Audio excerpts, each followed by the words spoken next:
Alô, alô. Muito obrigado pelo convite para estar aqui no TED. Estou honrado de estar na companhia dos conferencistas tão ilustres e da plateia tão simpática. Eu sou arquiteto e 4 anos depois que eu me formei em 1974, e 4 anos depois eu entrei num concurso de artes plásticas e ganhei um prêmio e fiquei assim, como o Buda, tive uma iluminação, assim, falando, nossa, que maravilha, eu sou artista. E aí eu mergulhei de cabeça nessa área que só me deu alegrias até hoje, né? O mundo das artes plásticas. Então eu vou mostrar para vocês 5 trabalhos que eu realizei ao longo desse tempo, que utilizam a água como suporte. Então, esse é um trabalho que eu fiz em 1989, chama-se Auditório para Questões Delicadas, é um conjunto de 25 cadeiras, que são cadeiras compradas em loja, assim, né? E cujos pés estão apoiados na superfície do Lago do Ibirapuera. Sim. Bom, faça como... E esse trabalho foi o trabalho mais difícil que eu fiz até hoje, assim. Ele foi um convite da prefeitura da cidade de São Paulo para homenagear o bicentenário dos direitos humanos. Tinha um evento grande assim na cidade e uma das atividades era intervenções urbanas. Aí eu escolhi o Lago do Ibirapuera e falei, eu quero fazer um trabalho flutuante, que eu gosto muito de física e do fenômeno da flutuação. Aí eu idealizei essa imagem, é a imagem final, depois de 4 meses de desastres. Então, eu vou mostrar. Essa foi a solução encontrada para estabilizar a cadeira na superfície da água. É um X de alumínio com flutuadores de poliuretano, que é o material com o qual a prancha de surf é feita. E a cadeira tem um pé tubular, por onde passa um arame que vai prender no alumínio, virando um objeto único, assim. E essa configuração que permitiu produzir aquela imagem anterior, que nós vamos voltar a ela. Aí, 2 dias depois, no dia seguinte que eu montei o trabalho, o meu pai veio me mostrar um jornal, falou, Guto, você viu o jornal hoje? E tal, que as cadeiras haviam naufragado. Aí eu morri de vergonha, assim, né? Não sabia o que fazer, assim,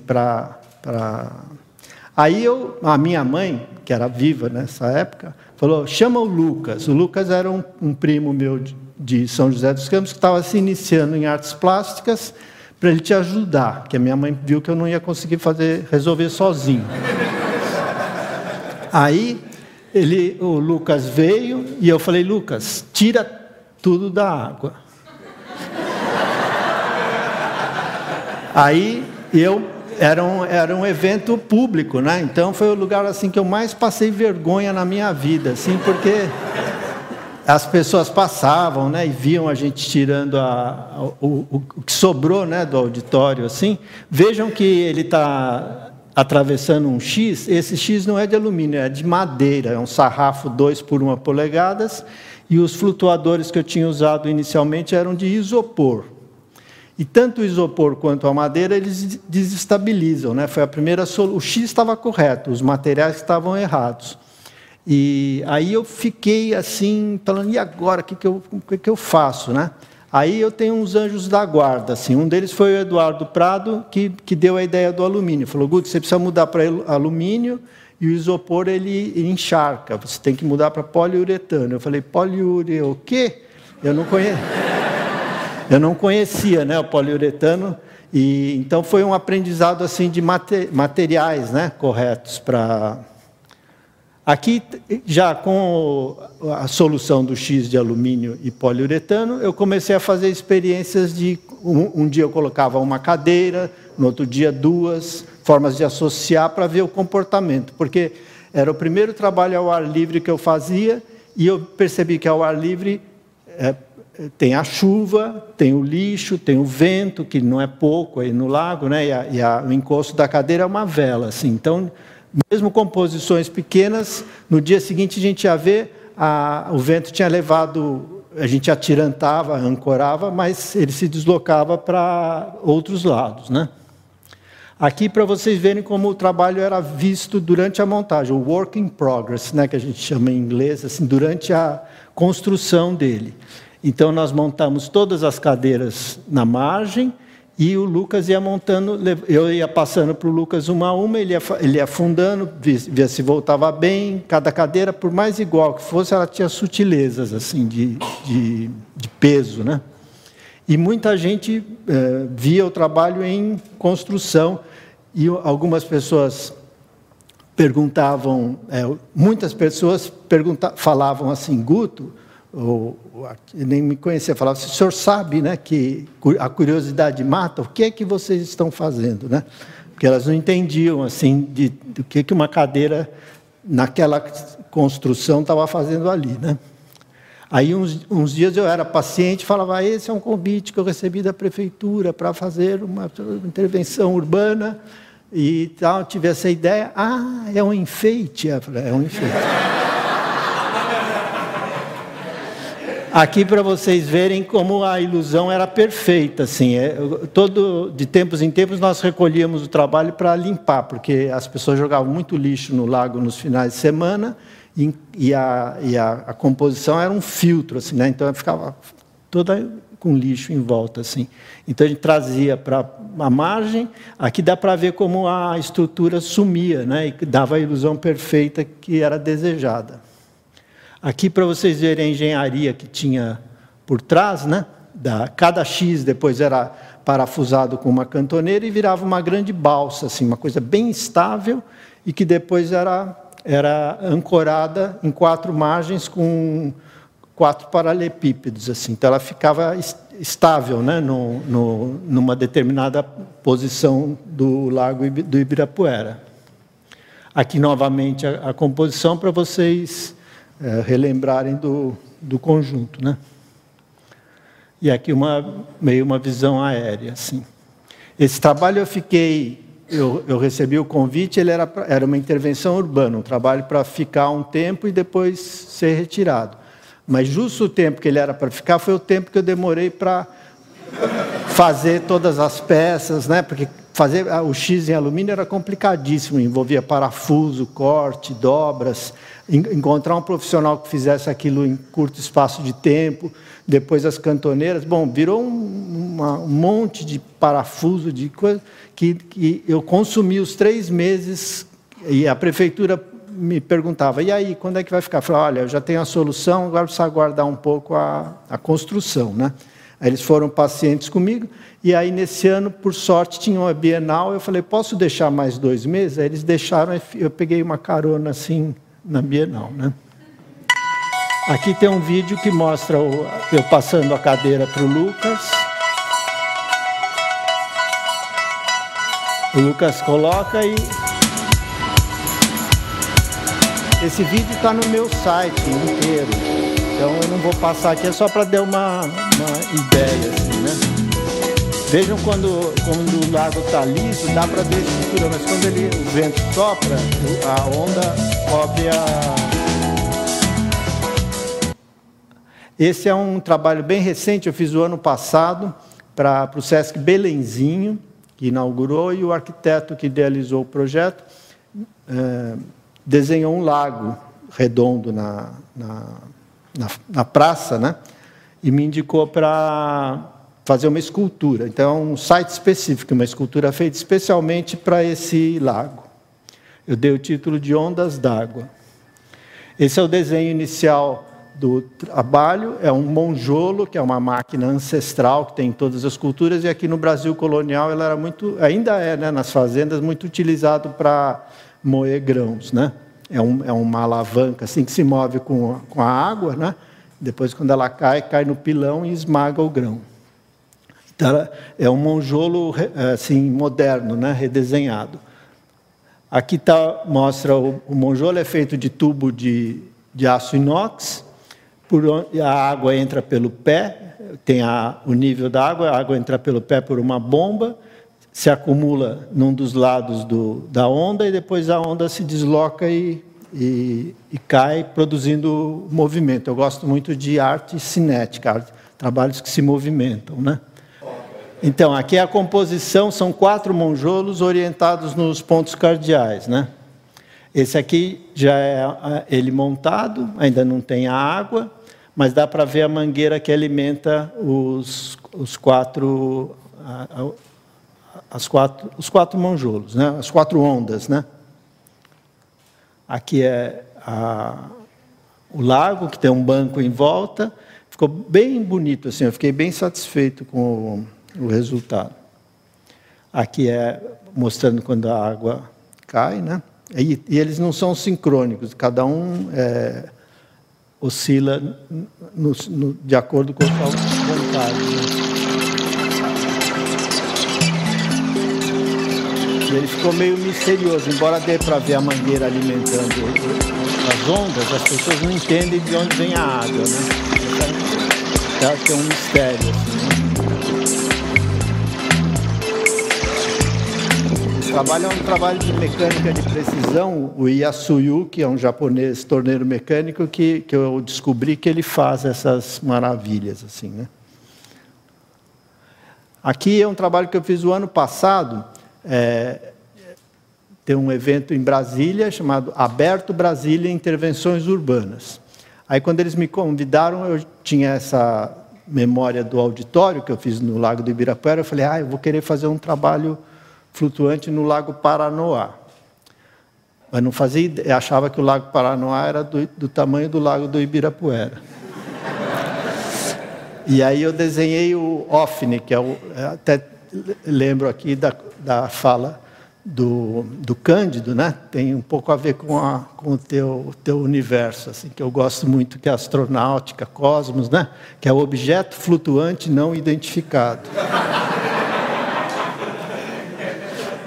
É um sólido, é um cubo composto de 79 caixas de isopor de 170 litros, a maior que tem, né? E elas são parafusadas e tem um motor de polpa elétrico.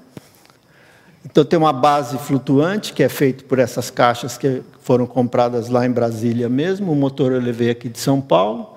E sobre essa base flutuante, eu vou acumulando as outras caixas só pelo simples peso, né? Esse é o Miguel, que foi meu assistente lá em Brasília, um cara excelente, que resolveu um monte de problemas que eu não tinha pensado, ele resolveu na hora. Aqui já está o volume construído. Eu pedi um yacht club, nós construímos num yacht club, porque ele tinha uma rampa para lançamento, tinha umas lanchas de apoio, assim, que foram bem úteis, né? Aqui está o objeto flutuante não identificado. Aí ele tem uma escotilha, e eu ia, através dessa escotilha, que eu ia fazendo a navegação.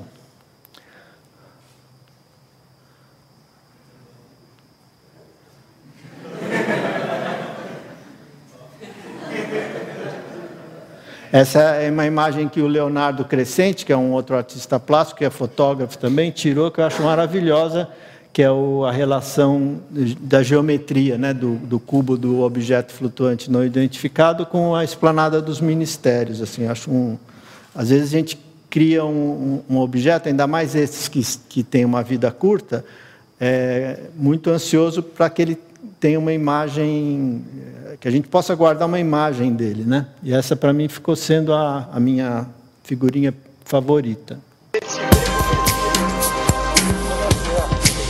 Tá ótima. No meu site tem todo o projeto, assim,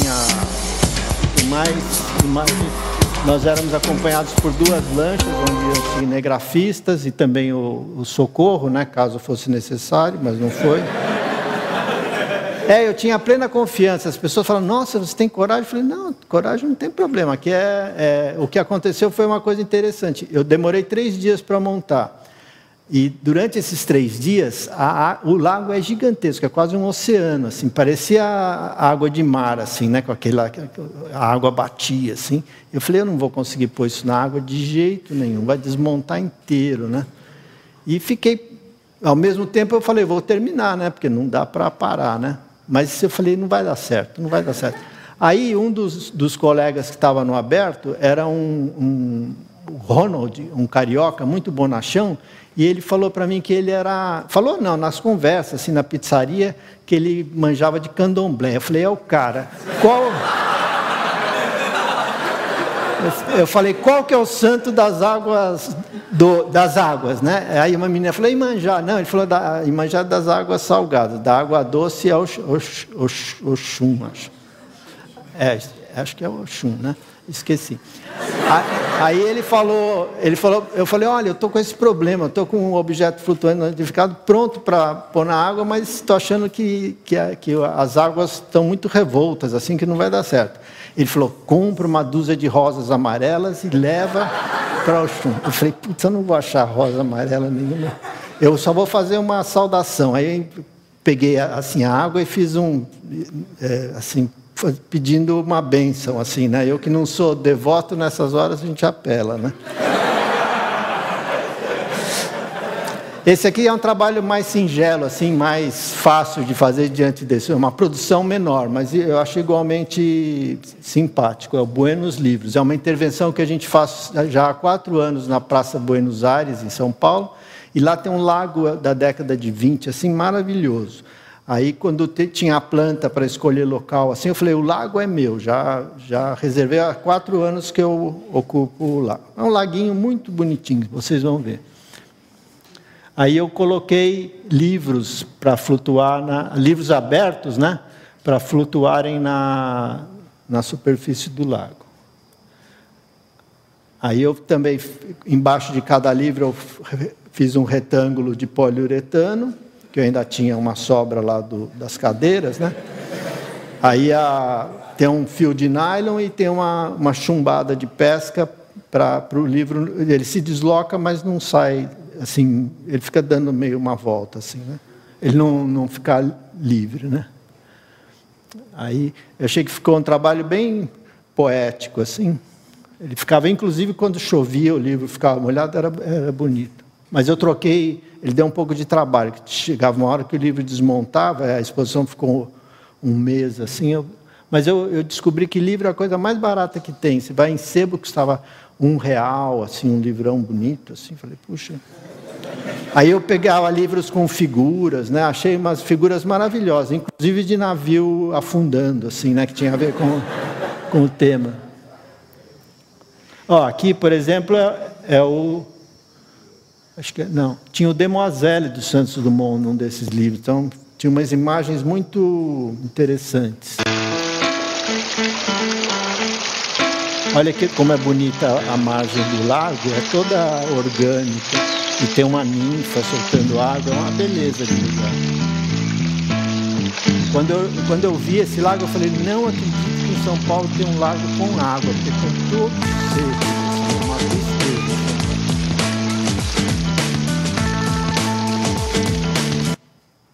Isso. Agora, no ano passado, esse ano, eu fiz em São Paulo, peguei a ideia dos OFNI Paranoá e fiz os objetos flutuantes não identificados Ibirapuera, no Lago do Ibirapuera. Então, eu fui na administração do parque, redesenhei o OFNI, né? Agora, ele era a mesma base de caixas de isopor, só que menos caixas, ele é mais compacto, ele tem 3 metros por 3 por 3. Desenhei uma estrutura de ferro, né? Tem uma escotilha, uma porta de entrada pivotada. Tem os decks para o piloto e o deck para a bateria. E nós fizemos, então, 2 cubos desse. E no dia 25 de janeiro, nós fizemos 2 apresentações de 1 hora. Então, eu convidei o Javier, que é meu colega de arquitetura e meu partner, para ele pilotar o segundo.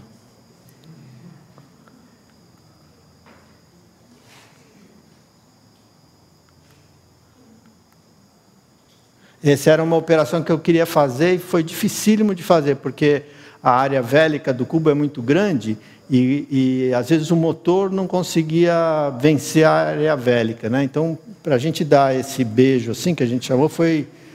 só no terceiro dia, nós fizemos 3 dias de apresentações, no terceiro dia que nós conseguimos fazer, ficou bem bonito.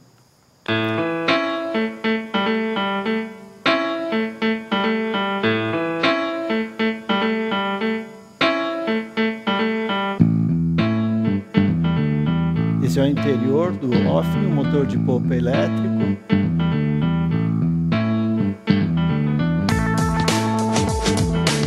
Acabou, meu Deus?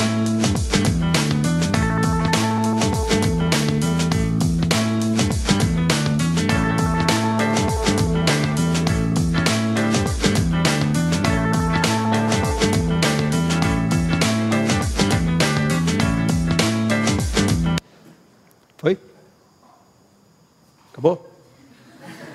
Então, muito obrigado pela atenção.